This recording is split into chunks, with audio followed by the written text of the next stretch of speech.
Olá, então nós vamos falar agora um pouco sobre o processo de replicação, de reprodução das bactérias. Então, nós temos que lembrar que, como todo ser vivo, uma das propriedades dos seres vivos é produzir novos indivíduos.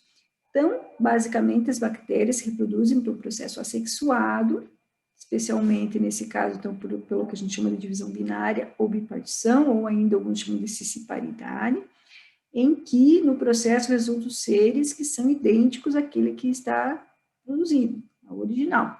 Então, são formados como se fossem clones. Então, o que acontece? Então, no processo assexuado de replicação de bactérias, uma célula original, então, que está o DNA circular, vai precisar primeiro fazer o quê?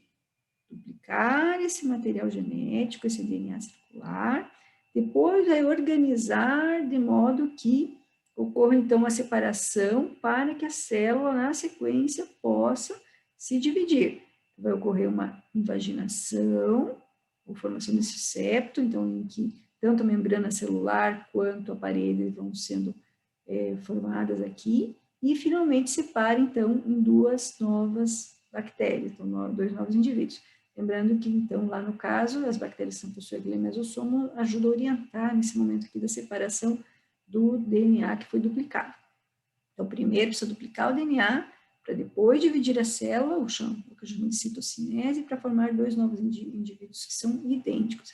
Então, o processo de replicação de bactérias, por esse processo assexuado, que é comum, que todas realizam, ele é especialmente importante no momento em que as situações estão favoráveis, que a bactéria tenha condições de produzir muitas. Então, ela consegue, por esse mecanismo, mesmo que sejam clones, produzir um grande número de indivíduos.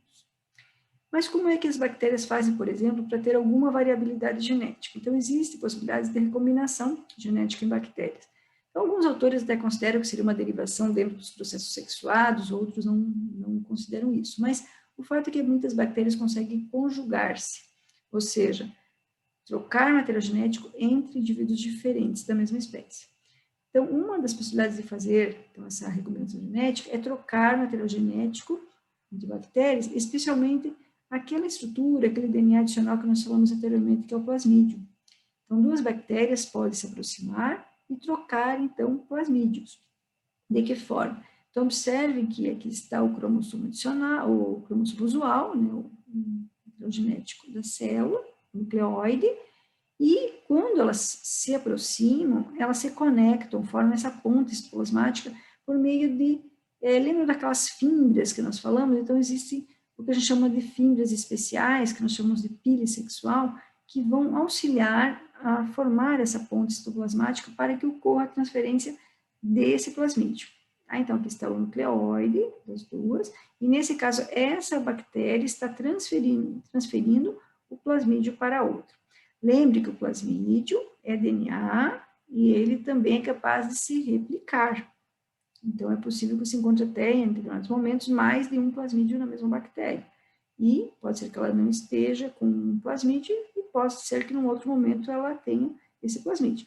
E lembre que esse plasmídio, ele pode conferir, né, alguma vantagem aí para bactérias quando ele tem alguns genes que são mais resistentes às adversidades do meio, antibióticos, no caso das patogênicas.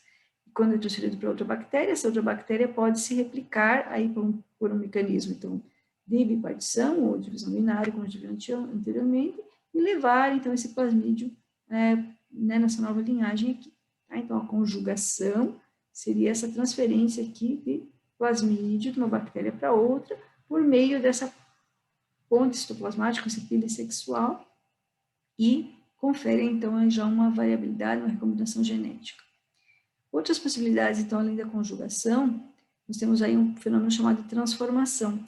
Quando uma bactéria, por exemplo, ela acaba incorporando, né, fragmentos de DNA que estão dispersos aí no meio e acabam, então, incorporando esses fragmentos, que são exógenos, que são de fora da sua célula, no seu próprio material genético. Esses fragmentos de DNA, unidos agora ao nucleóide, aquele DNA circular da bactéria, pode tornar ela, então, um pouco diferente. Então, por um processo chamado de transformação. E aí você tem, então, aí uma variabilidade genética a partir dessa linhagem aqui. Então, já é um pouco diferente da bactéria daquela célula original. Tá? Então, esse DNA pode ser proveniente de bactérias mortas, que tenham sido, então, degradadas, e aí estão ali presentes no meio. Então, por transformação. E também, além da conjugação e da transformação, uma outra possibilidade que acontece em algumas bactérias, já foi visto, é o processo chamado de transdução. É quando uma bactéria, né, que possui lá no seu material genético fragmentos que vieram de outra bactéria, mas eles não foram incorporados no ambiente, eles vieram por ação de vírus bacteriófagos. Lembra que nós estudamos os vírus bacteriófagos, que eles poderiam, então, depois, né, ocasionar lise numa bactéria, então esses fragmentos serem carregados com ele para outra bactéria. E nesse caso, nesse outro momento, esse fragmento ter vindo, então, por meio desse vetor, digamos que é esse fago, e esse fragmento de uma outra bactéria ser incorporado, então, no material genético dessa bactéria que vai ser chamada agora de transduzida. Tá? Então, uma forma de garantir uma certa variabilidade, uma recombinação genética bacteriana, é com o auxílio de um bacteriófago, de um vírus que carrega no momento que está infectando uma bactéria para outra, e nessa outra, digamos, ele não vai ocasionar danos, dá tempo dela se replicar antes, né, de sofrer um dano, e aí ela também vai ser diferente, vai ser uma bactéria, então, transduzida, certo? Então, além dessa parte da reprodução de bactérias, vamos falar um pouquinho aí, uma parte aí sobre as cianobactérias. Então, veja, são seres procariontes, muito semelhantes às bactérias, e diferente, então, da maioria das bactérias, as cianobactérias todas são fotossintetizantes. Então, elas são autotróficas ou fotoautotróficas, fotossintetizantes. Então, muitas vezes se encontra situações, né, num aquário, num ambiente, né, de água doce, principalmente situações que se vê água bem verdinha, ou quando você tem uma fonte de água natural, que você vê escoando, né, pela rocha, um material bem limoso, um filme de esverdeado, são as chamadas, então, cianobactérias. Então, veja, antigamente elas eram, inclusive, chamadas de algas azuis. Hoje não chamam mais de algas azuis, para não confundir com as algas do próximo grupo que nós vamos estudar, que é dos protistas. Então, essas algas, elas, né, possuem clorofila, como todos os organismos fotossintetizantes, a clorofila A, mas elas possuem pigmentos, outros pigmentos, que são as ficobilinas. No caso, a ficocianina, que é o pigmento azul, e a ficoeritrina, que é o vermelho. A eritrina lembra dos eritrócitos, aquele, né, que são as nossas células vermelhas do sangue lá, né? Então, eritrina, vermelho. Então, elas eram chamadas de algas azuis, porque em alguns aspectos elas podem até aparentar mais do que esverdeadas, num tom meio para o azulado, por causa desse pigmento. Então, todas elas são, então, fotossintetizantes, como eu falei, e são aeróbias. Então, elas respiram, né, e elas, durante o processo da fotossíntese, elas liberam oxigênio no ambiente. Então, elas ajudam aí a produzir o oxigênio que é consumido pelos seres aeróbicos. Então, elas são encontradas principalmente na água doce, tem algumas espécies marinhas, e elas podem ser encontradas assim, como indivíduos isolados, ou formando filamentos também, e são as chamadas cianobactérias coloniais, certo? Então, elas têm essas estruturas, veja, interna, ela tem uma mucilagem, uma cápsula gelatinosa, tem várias inclusões, aqui está o nucleóide, como outras células procariontes, e os ribossomos. Tá? Então, tem a membrana plasmática, e, né, então aqui nós temos umas concentrações aqui de locais onde ocorre a fotossíntese.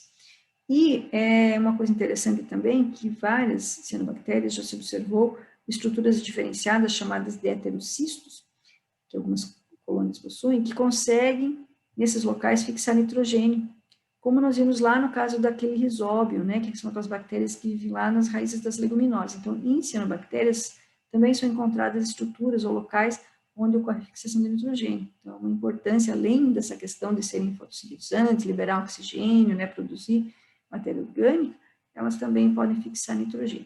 Todas as cianobactérias que se observa só fazem reprodução assexuada, então aquele processo de divisão binária. Né? Então, lembrar que cianobactérias, elas são as antigas algas azuis, então elas são seres procariontes, parentes aí das bactérias, certo? E agora, no próximo momento, nós vamos falar um pouquinho sobre as arqueias, aquele outro domínio, né, que é bastante morfologicamente semelhante às bactérias.